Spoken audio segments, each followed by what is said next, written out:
سلامونه او نیکی هیلې. زه مسافر له افغان ټیک پوهنې لخوا ستاسو په چوپړ کې حاضر یم.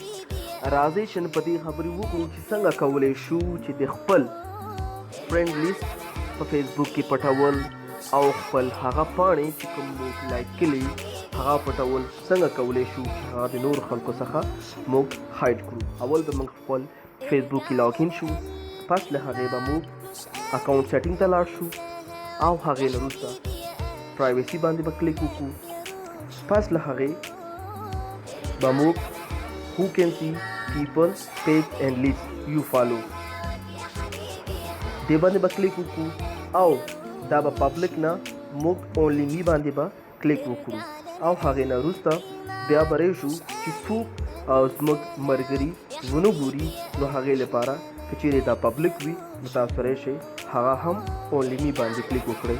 هیله کومه چې زموږ دا ویډیو به ستاسو خوښه شوي وي او خپلو ټولو ملګرو سره زموږ دا ویډیو شیر کړئ او که څه مشکل لرئ پلیز کومنټ وکړئ.